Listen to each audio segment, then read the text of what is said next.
Either do what I say or pack your bags. That's what she told me. Out loud. In front of 10 people. 2 of them were recording it. I don't remember standing up.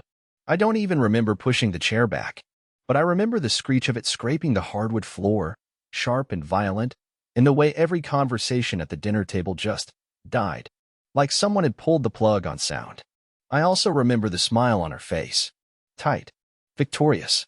As if I'd just proved her point. It was game night. That was the plan, anyway. Just a harmless night of wine and board games and fake laughter among her work friends, people who barely knew my name. Even after 4 years of marriage, I was the husband who fixed the router, showed up with groceries, and disappeared into the background when the photos were taken.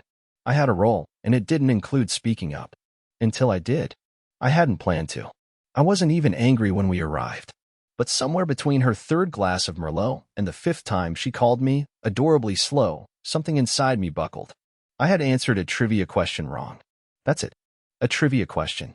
She leaned across the table, looked straight at me, and said, "Sweetie, if you're not going to be useful, can you at least not embarrass me in front of my friends?" They laughed. Not all of them, but enough. And then she added, loud and cold. I told him, in front of his friends once, to either do as I say or pack his bags. That line. That exact line. There it was again. Like a catchphrase. Like she rehearsed it. She didn't expect me to react.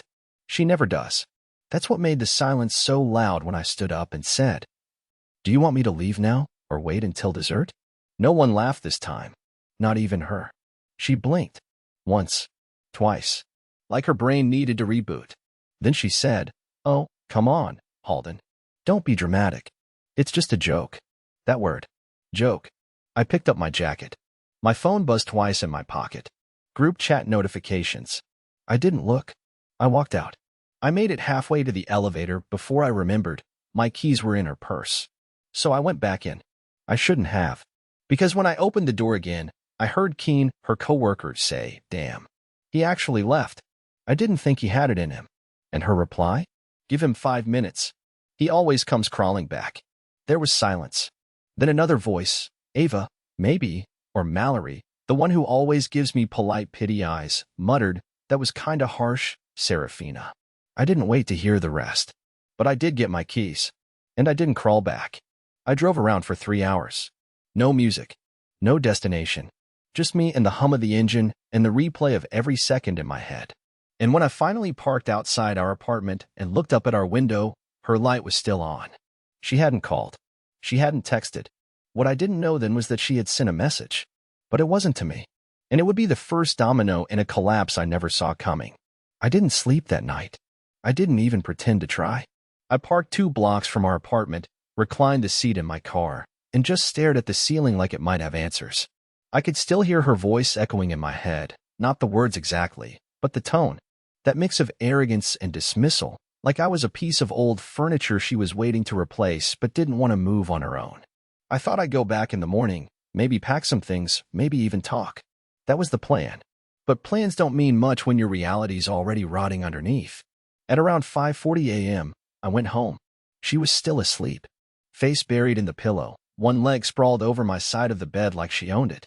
Her makeup from the night before was smudged around her eyes, mascara stains faintly marking the pillowcase I had bought her for her birthday last year, the one with embroidered initials. HS hers and mine. Halden and Serafina. It used to mean something. I moved quietly. I didn't slam drawers, didn't mutter under my breath. I just grabbed a gym bag, stuffed it with whatever clothes I could find, and then stood in the hallway staring at the wedding photo she insisted we hang by the door. It looked like someone else's life. Before I could leave, her iPad lit up on the nightstand. I know what you're thinking, and no, I don't make a habit of snooping through her devices. But in that moment, something tugged at me. A cold curiosity. An ache for truth. So I picked it up. There was a message from someone labeled K. It read, "He's still sulking? Want me to stop by later?" There was no emoji. No flirt. Just casual familiarity, like this wasn't the first message of its kind. I tapped the thread, hands shaking. My stomach dropped as I scrolled. "K, you seriously used the pack his bags line again?" Face with tears of joy. "Serafina, it always works." He shuts down. Goes quiet. Classic Halden. "K, you're cruel. It's hot." "Serafina, You don't mind taking over a broken project, do you? Okay, not if I get to rebuild it my way. Serafina, then it's yours. Sooner than you think. I don't remember putting the iPad down. I just remember the room tilting a little, like I was standing on the deck of a ship I didn't realize was sinking. All this time, I thought I was the problem, that I wasn't exciting enough, confident enough, man enough. Turns out I was just convenient. I walked out. Again. But this time I didn't go far. I parked across the street, stayed in the car, and watched our apartment window like it might give me answers. At 9:12 a.m., Keen showed up. He didn't knock. He used the keypad. She had given him the code. At 9:14, he stepped inside. At 9:15, the curtains closed. The first thought in my mind wasn't rage. It wasn't even heartbreak. It was humiliation. Sharp, stinging humiliation. Like every stupid moment I ever apologized for things I didn't do, every dinner I cooked, every message I sent saying I miss you when she was distant, had been nothing but background noise while she auditioned replacements. I didn't go back to confront her. I didn't storm in. I didn't scream. I just drove. For hours. I ended up at a rest stop 90 miles out. Sat on a concrete bench, surrounded by vending machines and strangers, trying to remember when I stopped being a person and became someone else's script to rewrite. My phone buzzed. It was a message from Serafina. Where are you? You left the garage door open. That was it. Not I'm sorry. Not we need to talk. Not even are you okay? Just a garage door complaint. I stared at the screen and realized I was never her partner. I was a prop, an accessory in her curated life. And now that I was off script, she didn't know what to do. But I did. For the first time in years, I actually did. I didn't respond to her message. I stared at it until the screen dimmed, and even then, I kept holding the phone like it might burn through my palm. Where are you? You left the garage door open. Not a single word acknowledging what she'd done. Nothing about Keen. Nothing about how she'd made me a punchline in her performance. Just a passive-aggressive text about the garage. Like I was still her errand boy, even after disappearing for half a day. So I turned my phone off. Not because I was trying to make a statement. I just couldn't stand the idea that she might send another message, and I'd feel obligated to read it, to analyze it, to hope for something human in her words. There wouldn't be. There hadn't been for months. Maybe longer. Instead of heading to a friend's or booking a cheap motel, I drove to a campground I used to visit with my dad when I was a kid. We'd fish there, sleep in a tent that always leaked, eat half-cooked beans over firewood that never quite lit. But it was peaceful, simple, real. I found a quiet corner under the trees, rolled down the windows, reclined my seat, and just listened to the night. Crickets. Wind. My own thoughts, finally, without interruption. That night, something in me hardened. Not in an angry, chest-thumping way, but like a quiet realization that I'd been living under someone else's gravity for too long. And I wasn't even sure if I remembered how to stand upright. By morning, I had a plan. Not revenge. Not drama. I didn't have the stomach for games. But I needed to reclaim my name. I drove home at 6:43 a.m. The sun was barely up. Birds were pecking at frost on the sidewalk. When I pulled into the driveway, I could see the upstairs blinds twitch. She was awake, watching, probably expecting me to slink back in, apologize for leaving, maybe even make coffee and pretend nothing happened. Not this time. I walked in calmly. She was in the kitchen, holding her mug like a prop in one of those perfect morning influencer posts, messy bun, robe, mismatched socks, and that smug look that said, he came back. Of course he did. You want to talk? She said, already half smiling. No, I answered flatly. She tilted her head. Excuse me. I said no. I'm not here to talk. I'm here to get what's mine and leave. Her smirk faltered. You're being childish, she said, crossing her arms. Maybe, I replied. But I'd rather be childish than disposable. She rolled her eyes. Halden, nothing happened. Keen stopped by because he left his charger in my bag. I stared at her. You give chargers code access now? Silence. Then, you're twisting this. I held up the iPad, already unlocked, the messages highlighted. She froze. I read everything, I said. You didn't make a mistake, Serafina. You made a plan, and I was never part of it. I was just the warm-up act until the headliner showed up. She opened her mouth, but nothing came out. For once, she had no clever retort, no dismissive jab, no guilt-tripping trick. Just silence. I walked past her, grabbed a second bag I had stashed weeks ago in the coat closet, a just-in-case bag I never thought I'd use, and headed for the door. Where are you even going? She called after me. I paused at the threshold. To wherever people don't treat me like a speed bump, I said. Then I left. But that wasn't the end. Not even close. Because 2 days later, I got a message from someone I never expected. Not Keen. Not Serafina. Someone who knew far more than they should and who had been watching all along. I spent the next 48 hours sleeping on a borrowed futon in the back room of an old auto shop. It belonged to Declan, a guy I used to know back in trade school. We hadn't talked in years, but when I called and said, I just need a place to be invisible, he told me to show up and not explain a thing. He gave me a key, a blanket, and a silent nod that said, "You're safe here." During those hours, I didn't check social media. I didn't call anyone. I didn't even unpack the bag I brought with me. I just sat on the dusty vinyl couch, drinking terrible gas station coffee and trying to erase the echo of Serafina's voice from my head. It didn't work.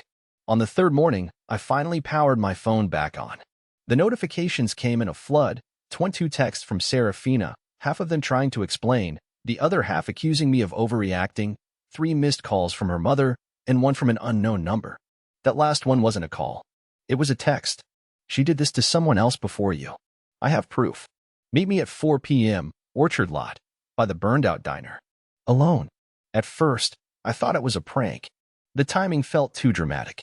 But then I reread it, over and over, and something about the tone stuck with me. It wasn't threatening. It wasn't emotional. It was cold, calculated, like someone who had waited patiently for a moment like this to arrive. I should have ignored it, but I didn't. By 3:55 p.m., I was already sitting in my car, engine off, watching the gray sky roll in over the vacant lot. The old diner looked like it had been abandoned decades ago, its sign charred and hanging by one rusted bolt.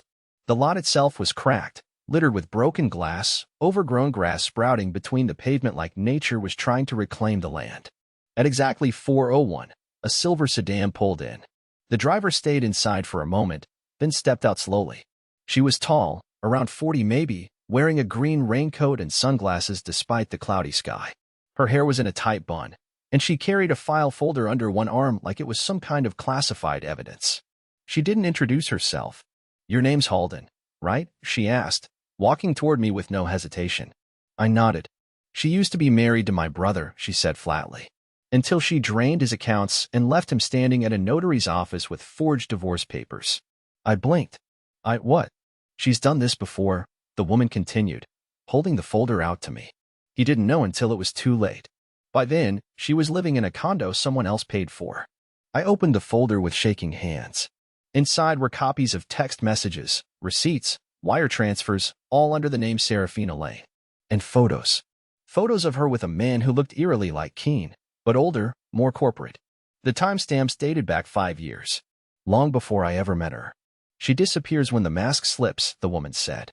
"She manipulates, discards, reinvents. My brother lost everything. His credit was trashed. His business partner left him. He almost." She stopped, swallowed hard. "He's in recovery now. That's why I do this. So the next guy doesn't walk into the same buzzsaw." I looked at her. "Why me? Why now?" She pulled a crumpled envelope from her coat. "Because I got this last week." She sent it to my brother's old P.O. box. Same handwriting. Same game. Thought she could taunt him. Inside was a photo of her with you. Your wedding day. With a note. Upgraded. My stomach turned. I was a trophy. A punchline. A prop in a repeat performance. And I had no idea. "I'm not here to tell you what to do," the woman said as she backed toward her car. "But you deserve to know who you're dealing with. And if she's following her pattern, you're not the last." Then she drove off. I sat in that lot for a long time, reading everything, rereading it. By the time I left, my hands were stiff from gripping the steering wheel too hard. Serafina had rewritten her history, but she wasn't counting on someone else keeping the receipts. And for the first time, I didn't feel broken. I felt awake. But that feeling didn't last. Because when I returned to the auto shop, I found my bag sitting outside the door. Unzipped. And a note, taped to it. "She's been here. Said she's your wife. Took something. Didn't want a scene." Inside, one thing was missing. My father's pocket watch. The only thing she knew I could never replace. The pocket watch wasn't just a keepsake. It wasn't some fancy heirloom tucked away in a glass case. It was my father's final gift, the one thing he left me in his will. He wore it every day for 30 years, And when cancer made his hands too weak to wind it, he handed it to me without a word. He didn't believe in long goodbyes or dramatic speeches. That watch was his way of saying, carry time the right way. Use it wisely. Serafina knew what it meant to me. She saw me clean it once a week. Saw the way I held it on hard days, like it had gravity. She knew. So when I found it missing, with a note taped to my bag saying she'd taken something, I felt like she had reached into my chest and stolen something living. She wasn't trying to take back clothes or documents or even money. She took my father. Not literally, of course, but symbolically, deliberately, like she wanted to taint anything pure I had left. I didn't call her. I didn't storm into our apartment demanding answers. I already knew how that would go. She'd twist it into a joke, turn it on me, claim it was just a sentimental thing she meant to protect. She was a master of weaponizing innocence. But I needed that watch back. So I planned carefully. Declan offered to help. He was furious when he found out what happened, not in a performative way, but with that quiet anger men like him carry deep in their bones. I got a buddy who can ping the last location if she's dumb enough to link it to a smart tag, he muttered, already pulling out his cracked laptop. I didn't even know he could do that. Turns out she was dumb enough. The watch hadn't moved in 20 hours. It was somewhere in her office. Her company owned the entire third floor of a converted warehouse downtown. It was supposed to be creative space, which meant lots of exposed brick, glass walls, and overpriced coffee. I knew the building. I'd helped her move into it. Painted the break room myself one weekend while she texted Keen in the stairwell, apparently. So I waited. Friday evening, just after 6 p.m., I walked in. The security guard was asleep at his desk. The place was mostly empty. I had kept her spare fob key on my keyring, tucked under the rubber seal. She must have forgotten I still had it, or assumed I'd be too spineless to use it. I went straight to her office. Her name was still etched in the frosted glass, Serafina Lane, creative director. It looked like a throne room, velvet chair, framed inspiration boards, quotes on the wall like, own your story and design is power. It made me nauseous. The pocket watch was on her desk, right there, not locked in a drawer. Not hidden, just displayed, like a trophy, like a warning. I stepped forward and reached for it. That's when I heard the elevator ding. Footsteps. I ducked behind the partition just before the door opened. Two voices. Her and Keen. She was laughing. Not giggling full, wild laughter. The kind I hadn't heard from her in years. Not once had she ever laughed like that at one of my jokes. Not even during our honeymoon. Did you seriously leave it right on the desk? Keen said. Of course, she replied. Let's see how long it takes him to grow a spine. You're playing with fire. Oh, please. Halden wouldn't burn a match without my permission. Keen chuckled. You're terrifying. And you're late, she said. I've got 10 minutes before the team call. But that's more than enough for you, right? Silence. Then the unmistakable sound of kissing. I closed my eyes. My fingers were gripping the edge of the desk so tight they went white. My chest burned, not from heartbreak, that was long gone, but from sheer disbelief that I had ever believed in her, that I had once written her poems, that I had named her my emergency contact. They moved toward the couch in the back corner. She giggled again. I didn't wait. I stood, walked out in full view. Calm, measured. Serafina's mouth fell open. Keen stumbled back, trying to zip his pants like some frat boy caught in his parents' living room. I didn't say a word, just held up the watch. You don't get to keep this part of me, I said quietly. And I left. No yelling. No drama. Just a message. I see you now. All of you. And the part that scared her most? That I didn't look back. But she wasn't finished. She never is. The next morning, I woke to 30 missed calls, 7 voicemails, and 1 email. Subject line, what you took from me. But inside the message wasn't about the watch. It was something much worse. I sat in the corner of a 24-hour diner when I opened her email. It was just after 5 a.m. The kind of hour when the world feels half dead, only truckers, line cooks, and people with nowhere else to be moved through it. I hadn't slept, hadn't even touched the plate of eggs the waitress had placed in front of me. I just kept staring at my phone like it had teeth. The subject line haunted me, what you took from me. I told myself it was a trap, that it was about the watch, that she was going to frame herself as the victim now, twist things, the way she always did, into a narrative where I was the one who'd gone too far. But curiosity has a voice louder than reason when someone you once loved holds it over your head like bait. So I tapped it open. It wasn't long. Just a few cold, precise lines. You think you've won because you walked out with that antique trash? You didn't take your name off the lease. You didn't check the joint accounts. You didn't even notice what I moved yesterday. But you will. You took my time. I took your future. And if you ever make this public, I will burn what's left of your reputation until people forget you ever existed. Have a good life, Halden. S. I blinked. Reread it. Again. Then I called the bank. And that's when the floor gave out. She had emptied our savings. Every cent gone. Over $47,000, withdrawn in 2 wire transfers and 1 cashier's check, all moved within the last 36 hours. The joint account we opened 4 years ago when we said we'd build a future together? Closed. I asked the rep on the phone, how is that possible without both signatures? She replied, you gave her financial power of attorney last year. During your surgery, remember? I remembered. Of course I did. I was recovering from a hernia procedure and couldn't walk for a week. She told me not to worry, said she'd handle the bills. I trusted her. She used that moment to legally empower herself to dismantle everything I built. I hung up without thanking the rep. My mouth was too dry. I went outside and sat on the curb behind the diner, my back against a cracked vending machine, trying to steady my breath. I wasn't broke. I had my separate paycheck account, but that was barely enough for next month's rent and the insurance on my car. She knew that. She'd always called it my fun money. Now it was my only money. And then I remembered the storage unit. A few weeks ago, I'd started packing old tools, framed photos, some documents, just in case. I didn't trust her, not entirely, and I'd told myself it was a safety net. A backup plan. I hadn't told her where it was. I hadn't even written the address down. But paranoia is only useful when the enemy doesn't know you've got it. I drove straight there.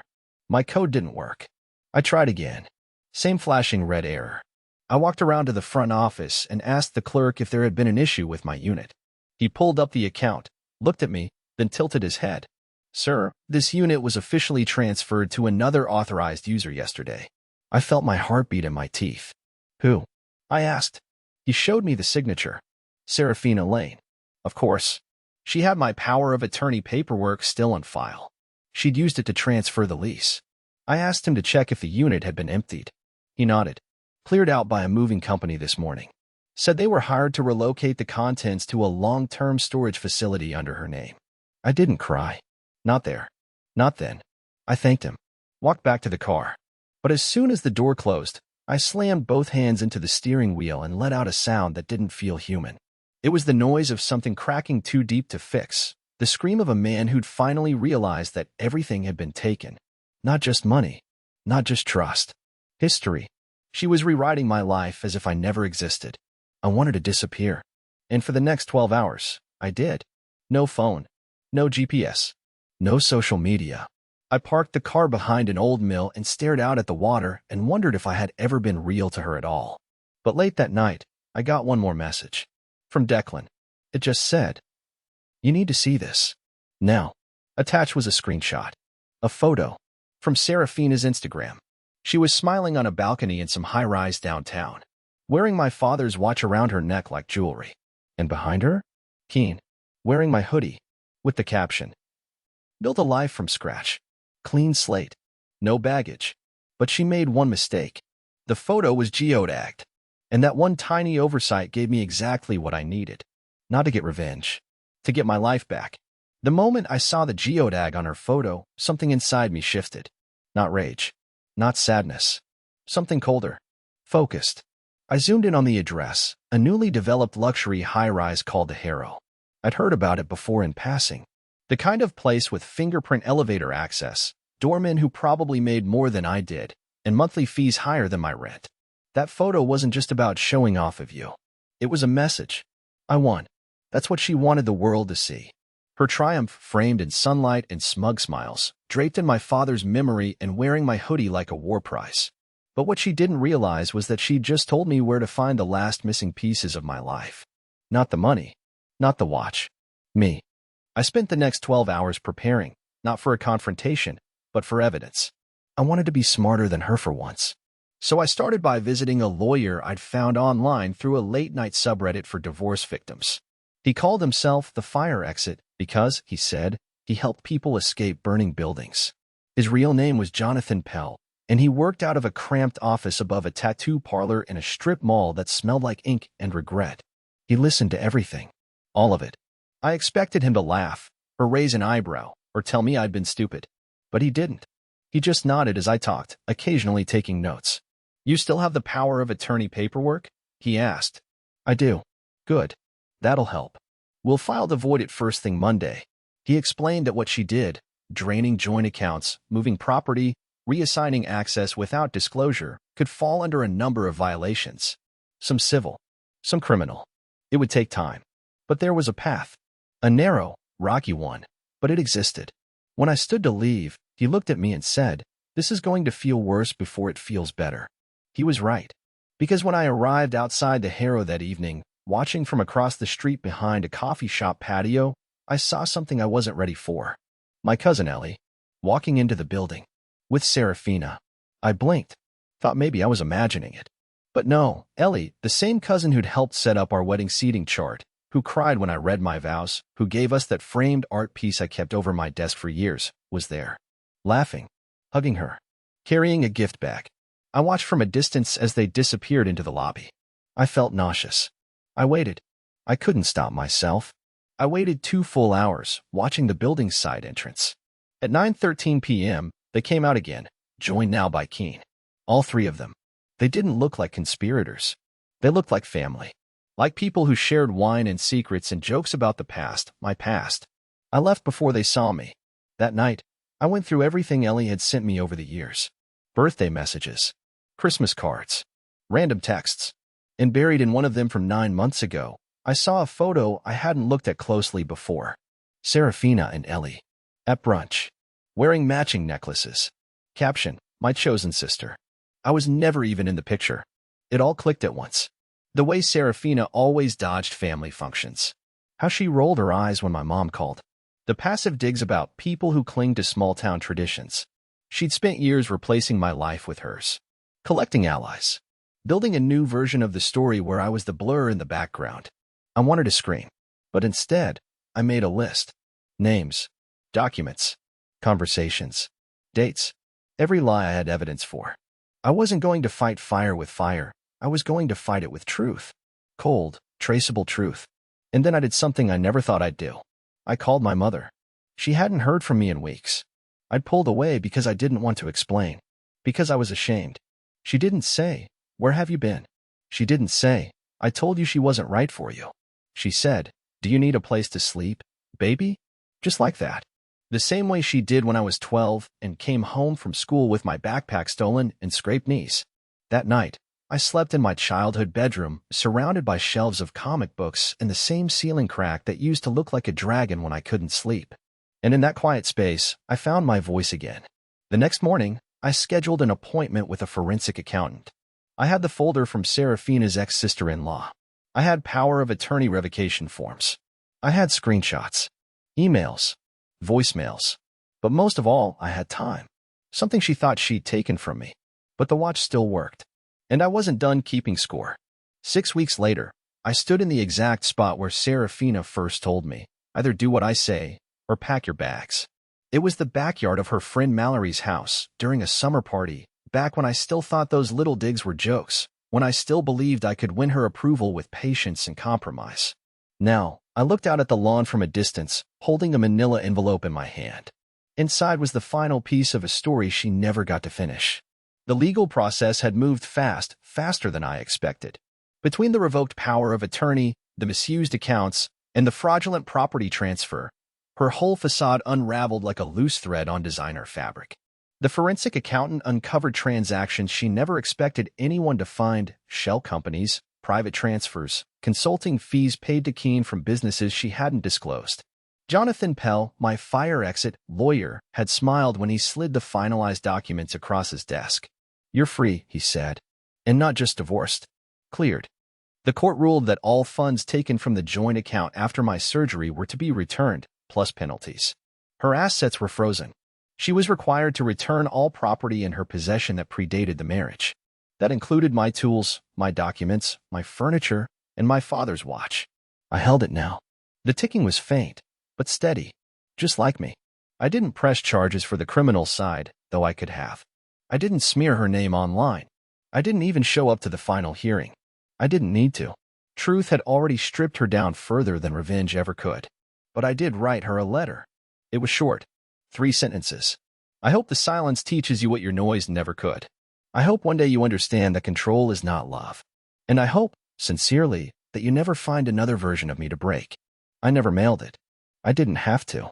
Because I mailed something else instead, anonymously, in a plain white envelope addressed to the Harrow's leasing office, a copy of the forged financial transfer papers, with an anonymous tip line circled in red. They evicted her 2 days later. Declan and I celebrated with greasy burgers and a 6-pack in the back of his garage. He toasted to small men with big backbones. I toasted to quiet exits and loud comebacks. And life moved on. I got a job offer from a climate control firm out west. Better pay, better benefits, and best of all, no shared bank accounts or designer drama. I took it. Sold my old car. Packed up the last of my things. Said goodbye to the ghost of who I used to be. And before I left, I stopped by my mother's house one last time. She met me on the porch, holding a gift. It was a new leather case for the watch. You don't let it define you, she said. But you protect what matters. I keep it on my desk now, in my new apartment, in a city where no one knows my name yet. And that's exactly how I like it.